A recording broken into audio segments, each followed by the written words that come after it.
ఓం నమ శివాయ. శివబాబా స్మృతిలో ఉన్నారా? భారత్ మాతా శివశక్తి అవతార్. ఓం పితా శ్రీ బ్రహ్మబాబా వాణి. ప్రభాత పాఠము తేదీ 14/8/2026, పూర్వ తేదీ 12/7/2020. ఇక్కడ ఎంతో కాలంగా ఉన్న పాత పిల్లలు కూడా తంత్ర మంత్రాల వలలో చిక్కుకుపోయారు.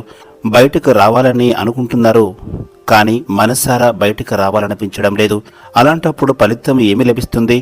మాకు బాబా మీద నిశ్చయము ఉంది అని అంటారు, కానీ దేని మీద నిశ్చయం ఉన్నది? ఓం నమ శివాయ. పిల్లలందరికీ తండ్రి ఇచ్చే సందేశం ఏమిటంటే, పిల్లలు ఎక్కడ కూర్చున్నా సరే స్మృతి చేస్తున్నారు, కానీ ఆ సంతోషము, ఆ ఉత్సాహము, ఆ ప్రేమ కొన్నిసార్లు ఆకాశమంతా ఎత్తుకు వెళ్తే మరొకసారి 0% మారిపోతుంది. ప్రపంచంలో ఎలాంటి పరిస్థితి వచ్చినా సరే పిల్లలు, ఒక తండ్రి ప్రేమనే మిమ్మల్ని కాపాడుతుంది. ఎవరైతే సంతోషంగా ఉంటారో, తండ్రితో పాటు ఉంటారో, వాళ్లే సురక్షితంగా ఉంటారు. బాధపడకండి, ఎందుకంటే ఇది కర్మఫలం. శరీరానికి ఏదైనా జబ్బు వస్తే పిల్లలకి ఏమనిపిస్తుంది?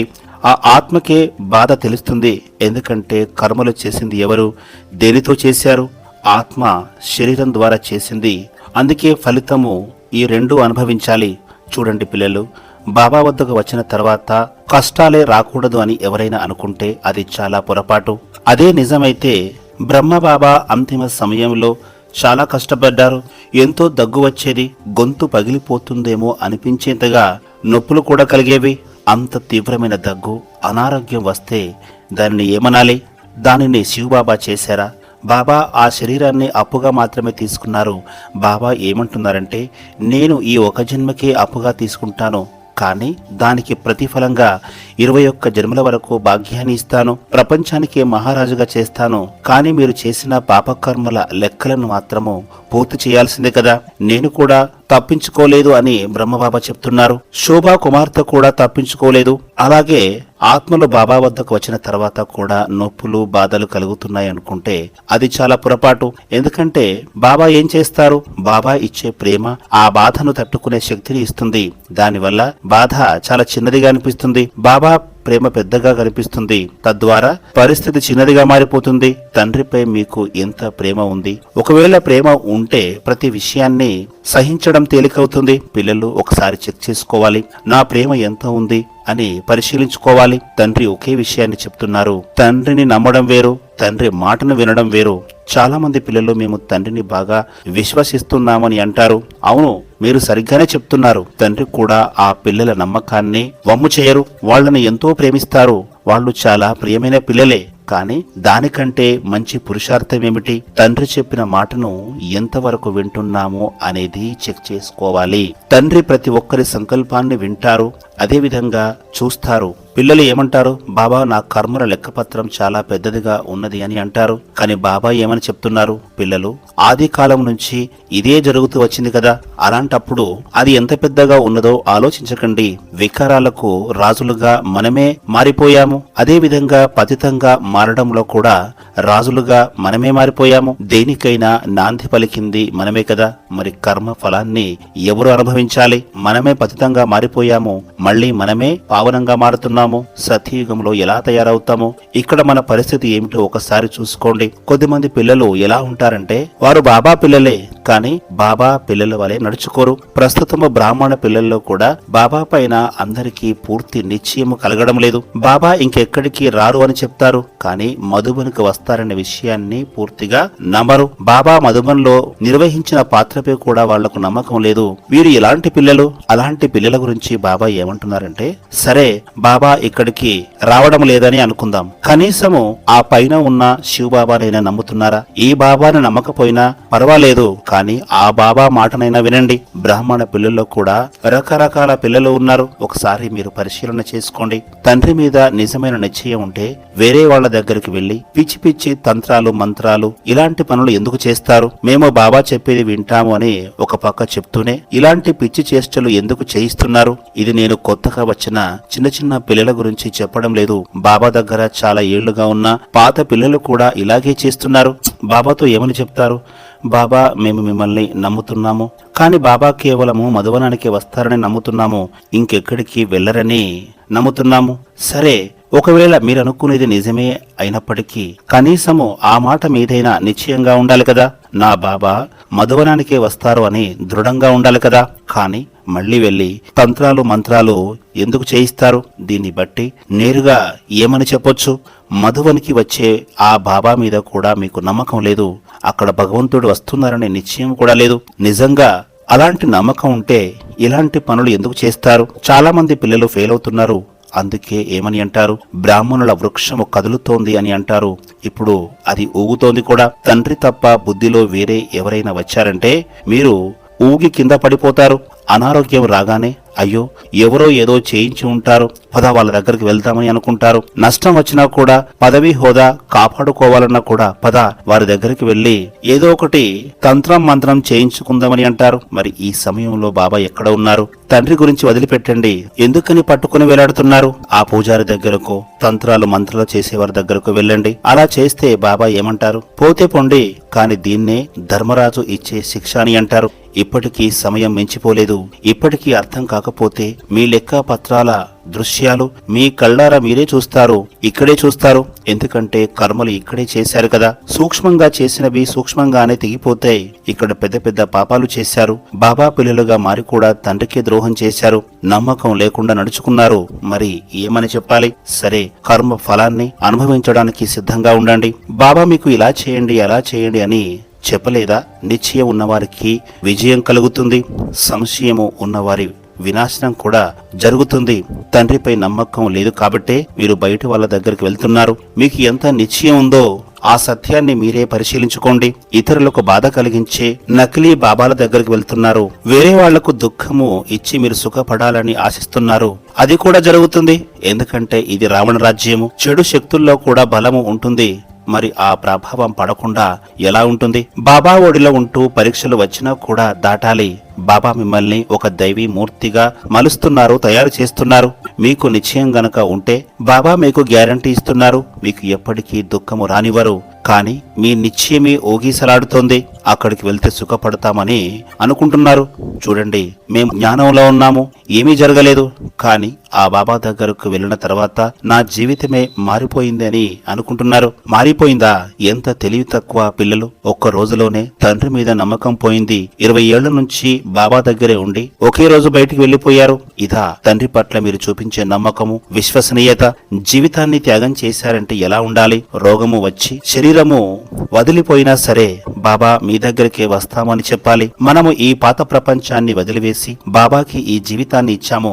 మనకు పదవులు, హోదాలు, పేరు ప్రతిష్టలు ఇవేవి కూడవద్దు. మీరు ఏమి ఇస్తే దానికి సిద్ధంగా ఉన్నామని చెప్పాలి. దీనినే తండ్రి మీద నిజమైన నిశ్చయమని అంటారు. ఇలా చేస్తే అది దొరుకుతుంది, అలా చేస్తే ఇది వస్తుంది అని అనుకోవడము నిశ్చయము కాదు. అందుకే పిల్లలు ఎక్కడ ఉన్నా సరే మన ఆది పిత అయిన బ్రహ్మబాబా శరీరంలోకి పరంపిత పరమాత్మ శివుడు వచ్చి సత్యయుగ ప్రపంచాన్ని స్థాపించారని నమ్మితే మనం ఏం చేస్తున్నామో ఒకసారి పరిశీలించుకోవాలి. మీ హృదయం మీద చేయి వేసుకొని ప్రశ్నించుకోవాలి. ఇప్పుడు మనం బ్రహ్మబాబా వలె మారాలి అని అనుకుంటే మీరు ఆ స్థాయిలో కర్మలు చేస్తున్నారా అని ఒకసారి పరిశీలించుకోవాలి. బాబా ఈ రోజే ఈ విషయాలు ఎందుకు చెప్తున్నారు? వ్యాధి రాగానే వారి దగ్గరకు, బాధ రాగానే వీరి దగ్గరకు పరిగెడతారు. మళ్ళీ మాకు బాబా మీద నమ్మకం ఉంది అని అంటారు. దేని మీద నమ్మకం ఉంది? చాలా ఏళ్ల నుంచి ఉన్న పాత పిల్లలు కూడా ఇలాగే చేస్తున్నారు. వాళ్ళు ఈ వలలో ఎంతగా చిక్కుకపోయారంటే బయటకు రావాలని ఉన్నా మనస్ఫూర్తిగా బయటకు రాలేకపోతున్నారు. మరి దీని ఫలితము ఎలా ఉంటుంది? ప్రతి ఒక్కరూ తమ పురుషార్థాన్ని చెక్ చేసుకోవాలని బాబా సూచిస్తున్నారు. మేము ఇక్కడే రాజులుగా మారిపోయామని సంతోషిస్తున్నారు. కానీ దీనివల్ల భవిష్యత్తు రాజయోగము చేజారిపోతుంది. ఇక్కడ రాజులైతే ఎంతమందికి రాజులుగా అవుతారు? క్లాసుకు వచ్చే 2-3కి, కోర్సు నేర్చుకోవడానికి వచ్చే కొద్ది మందికి రాజులుగా కావచ్చు. కానీ దానివల్ల భవిష్యత్తులో వచ్చే అసలైన రాజ్యభాగ్యం పోతుంది. తమని తాము ఇక్కడే రాజులుగా భావించడము చాలా పొరపాటు. నిజంగా తండ్రి పైన ప్రేమ ఉంటే వారి మీద గట్టి నమ్మకాన్ని ఉంచండి. 20 ఏళ్ల తపస్సును, కష్టాన్ని ఒక ఏడాదిలో నాశనం చేసుకోకండి. లేదంటే బాబా లెక్కల ఖాతా పరిశీలించినప్పుడు ఆ దెబ్బకి అంతా సమాప్తమైపోతుంది. పరివర్తన చెందడానికి సరియైన సమయం ఇదే. ఒకవేళ ఇప్పుడు మారకపోతే ఏమవుతుంది? ఆ తర్వాత ఎంత ఏడ్చినా తండ్రి లభించరు, ఎంత తపించినా తండ్రి మీకు లభించరు. మీ కర్మల లెక్కపత్రాలన్నీ పూర్తయ్యేంత వరకు ఏదీ పరివర్తన చెందదు. అందుకే బాబా హెచ్చరిస్తున్నారు, ఈ ప్రపంచము, ఈ యజ్ఞము ఆదిపిత ద్వారానే మొదలైంది. ఆ ఆదిపిత పిల్లలందరికీ తెలియచేస్తున్నారు. మీ కర్మలు దిగజారకుండా ఇప్పటికీ సరిదిద్దుకోవచ్చు.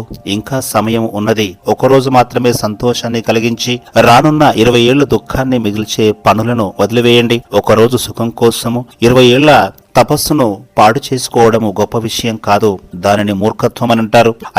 అలాంటి అజ్ఞానం నుంచి బయటపడండి. బాబా మేము మీకే అంకితమయ్యాము అని అంటారు కదా, కానీ ఆ విషయము పరీక్షా సమయం వచ్చినప్పుడే తెలిసిపోతుంది. పిల్లలు ఎంతవరకు అంకితమయ్యారో, ఎంతవరకు విశ్వాసంతో ఉన్నారో తెలిసిపోతుంది. ఏ మూలనో కూర్చొని ఇలాంటి తప్పు పనులు చేస్తున్న ప్రతి ఒక్కరి కోసము బాబా ఈ సందేశాన్ని ఇస్తున్నారు. పిచ్చి పనులు చేసే పిల్లలు తండ్రి మాటను అసలు వినలేరు. ఎందుకంటే ఆ మాటలు గుచ్చుకుంటాయి, బాధను కలిగిస్తాయి. లోపల ఉన్న వికారాలు ఆ మాటలను చెవిన పడనివ్వవు. ధైర్యం ఉంటే ఈ మాటలను వినండి. ఎక్కడెక్కడనో ఉన్న పిల్లలు బాబాని కలవడానికి తపిస్తున్నారు. వాళ్లకు కూడా బాబా సందేశాన్ని ఇస్తున్నారు. నిశ్చయంగా ఓపికగా ఉండండి.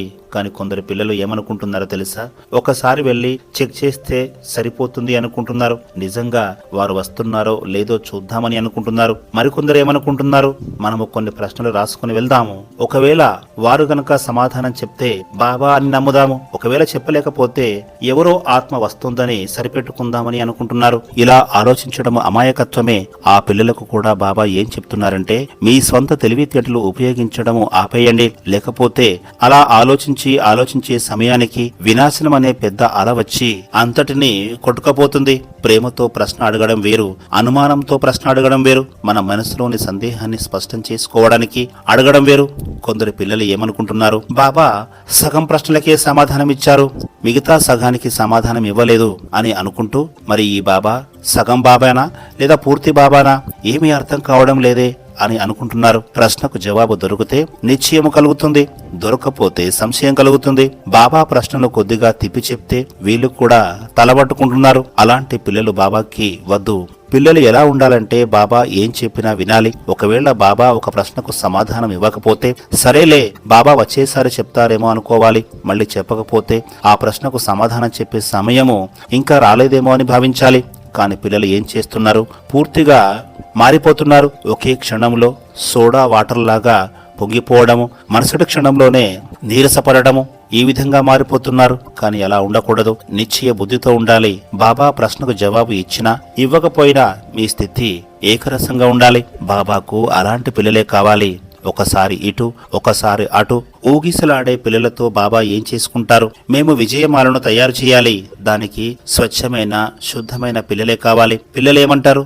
బాబా మమ్మల్ని స్వచ్ఛంగా పావనంగా తయారు చేసేది మీరే కదా అని అంటారు. అవును, మేమే తయారు చేస్తాము, ఖచ్చితంగా వారిని తయారు చేస్తాము. మరి మీరు ఆ విధంగా తయారవుతారా అని బాబా వారిని ప్రశ్నిస్తున్నారు. నిజంగా తయారు కావాలనుకుంటే మీ తెలివితేటలు ఉపయోగించడం ఆపండి. బాబా ఆ విధంగా ఎందుకున్నారు? బాబా అలా కాదు, ఇలా చేసి ఉండాల్సింది అని మీరు చెప్తున్నారంటే మీ స్వంత తెలివితేటల్ని ఉపయోగించడమే.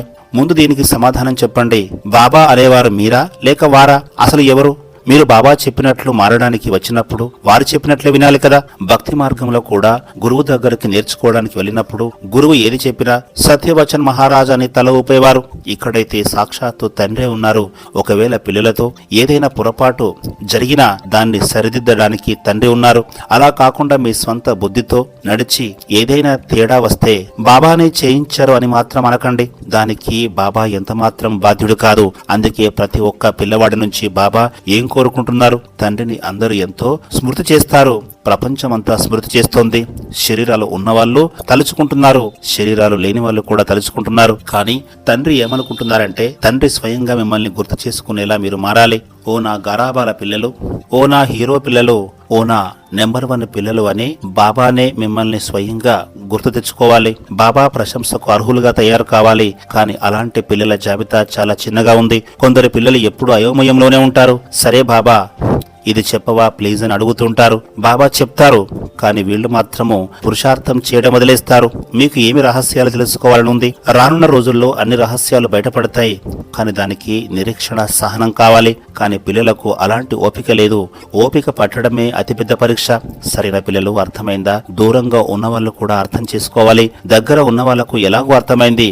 ఎక్కడ ఉన్నా సరే తండ్రికి పిల్లలందరిపైన ప్రేమ ఉంటుంది. బాబా మమ్మల్ని కలవడానికి పిలుపు రావడం లేదు కాబట్టి మా పైన ప్రేమ తగ్గింది అని ఎవరు కూడా అనుకోకూడదు. ఆ విధంగా అసలు కానే కాదు. తండ్రి ప్రేమ ఎప్పటికీ తగ్గదు, అది ఇంకా పెరుగుతూనే ఉంటుంది. కొందరు పిల్లలు ఏమంటారు, మీరు మమ్మల్ని చూస్తూనే ఉన్నారు కదా, మేము మీకోసము ఎంత తప్పిస్తున్నామో అని. ఖచ్చితంగా చూస్తున్నారు, కానీ పిల్లలు చూడండి, ఆ తపన సోడా వాటర్ లాంటిది కాకూడదు. ప్రతి బిడ్డ తండ్రిని ఎంతగా ప్రేమిస్తున్నారు, ఎంతగా ఓపికగా ఉన్నారు, ఎంతగా ఎదురు చూస్తున్నారు అనేది బాబాకి అంతా తెలుస్తోంది. పిల్లలు చూడండి, తండ్రి పనిచేసే విధానం వేరుగా ఉంటుంది. మిమ్మల్ని దూరంగా ఉంచారంటే దాని అర్థము మీ యొక్క స్మృతి యాత్ర పెరుగుతుంది. దాని ద్వారా మీరు చేసిన పాపాలన్నీ కూడా త్వరగా నశించిపోతాయి. అదే తండ్రి దగ్గరకు వచ్చేస్తే బాబా వద్దకి చేరుకున్నాములే అని సంతృప్తి పడిపోతారు. ఆ తర్వాత స్మృతి చేయడము ఆగిపోతారు, దాంతో అక్కడే ఉండిపోతారు. ఇప్పుడు త్వరగా ఏం చేయాలంటే పిల్లలను సంపూర్ణంగా తయారు చేయాలి. ఇక్కడ ఉండేవారు బాబాను స్మృతి చేయడం లేదని కాదు, వాళ్ళు కూడా బాగానే స్మృతి చేస్తున్నారు. ప్రతి ఆత్మ వారి వారి పురుషార్థం ప్రకారంగా కష్టం చేస్తుంది. ఇక్కడ నివసించే వాళ్లకు ఇంకా ఎక్కువ తపన ఉండాలి, ఎందుకంటే వాళ్ళు ప్రతి క్షణము తండ్రి దృష్టిలోనే ఉన్నారు. మీరు ఎవరి దృష్టిలో ఉన్నారు? కెమెరా దృష్టిలో ఉన్నారా అని అడుగుతుంటారు కదా, కానీ తండ్రి దగ్గర ఉన్న కెమెరా ఎలాంటిదంటే అతి సూక్ష్మమైన విషయాలను కూడా చూస్తుంది. లోకంలో టీవీ బాహ్య రూపాన్ని, ముక్కు, చెవులు, నోరు, శరీరాన్ని మాత్రమే చూపిస్తుంది. కానీ తండ్రి యొక్క టీవీ నేరుగా మీ బుద్ధిలోకి తొంగి చూసి లోపల ఏం నడుస్తుందో కనిపెట్టేస్తుంది. బాబాకు బయట టీవీలతో పని లేదు, వాటిని పిల్లలకి వదిలేస్తారు. బాబా టీవీ ఎంత శక్తివంతమైందంటే మీరు ఎక్కడ పొరపాటు చేస్తున్నారో వారు చూస్తారు. కాబట్టి మీ చెవులను మీరే పట్టుకొని గుంజీలు తీయండి. ఇకపై అలాంటి తప్పు చేయమని అనుకోవాలి. పిల్లలు, మీ కర్మలు ఎలా ఉన్నాయో గమనించుకోండి. తండ్రి నీడ చాలా చల్లగా ఉంటుంది, ఎంతో హాయిగా చల్లగా అనిపిస్తుంది. కానీ ఈ ప్రపంచంలోని వికారాలనే ఎండ మాత్రము ఒక పెద్ద మంట లాంటిది, దాంట్లో కాలిపోతారు.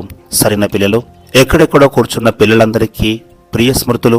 పరంధామవాసి అయిన శివబాబా వైపు నుంచి, ప్రేమ వర్షాన్ని కురిపించే బాబా వైపు నుంచి గారాబాల పిల్లలకు ప్రియ స్మృతులు. ప్రేమ ఎంత మధురమైనదంటే లోకంలోని ఏ పండుగాని, ఏ పంచదార గాని, ఏ బెల్లము కాని ఇంత తీయగా ఉండదు. అంతటి తీయదనము తండ్రి ప్రేమలో ఉంటుంది. ఆ ప్రేమలో ఒకసారి మునిగితే ఇక వేరే రంగు మనకు అంటుకోదు. సరైన పిల్లలు, పిల్లలందరికీ వారి వారి పేర్లతో సహా ప్రియ స్మృతులు తెలియచేస్తున్నారు. బాబాని కలవాలని తపిస్తున్న ప్రతి ఒక్కరిని బాబా ఖచ్చితంగా కలుస్తారు.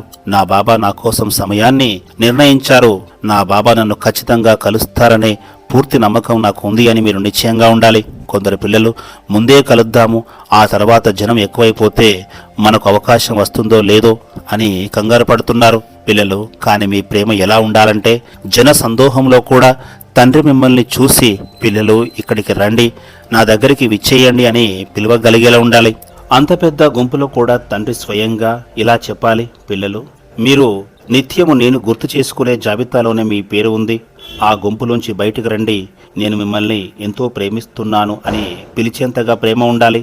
సరైన పిల్లలు, పిల్లలందరికీ ప్రియ స్మృతులు. గుడ్ మార్నింగ్, గుడ్ నైట్ అని చెప్పరు, ఎందుకంటే సుప్రభాతం జరగనుంది. సరేనా? ఓం వరదానము పద్మాపతి భవ. ఈనాటి కోటీశ్వరులు కూడా చేయలేని పనిని మీరు చేయగలుగుతారు. మీ దగ్గర అలాంటి ఒక అద్భుతమైన శక్తి ఉంది. దాని గొప్పతనాన్ని మీరు తెలుసుకోవాలి. దాని గొప్పతనాన్ని మీరు తెలుసుకుంటే మిమ్మల్ని మీరు శ్రేష్టంగా మార్చుకోవడమే కాకుండా ఇతరులను కూడా కోటాను కోట్ల సంపదకు అధిపతులుగా చేయగలుగుతారు. అదే మీ సంకల్ప శక్తి, అదే మీ ఆలోచన శక్తి. మీ ఆలోచన శక్తి ఎంతో శ్రేష్టమైంది. దాన్ని మంచిగా ఉపయోగించుకొని పుణ్య ఖాతాన్ని జమ చేసుకుంటారా లేదా వ్యర్థంగా పాడు చేసుకుంటారా అనేది మీ చేతుల్లోనే ఉంటుంది. పాడు చేసుకునే వాళ్ళు తర్వాత పశ్చాత్తాపపడాల్సి వస్తుంది. అదే జమ చేసుకునేవారు అన్ని ప్రాప్తులని ఊయలలో హాయిగా ఊగుతారు. ఊయలలో ఊగే పద్మాపతులే కదా. ఓం నమః శివాయ.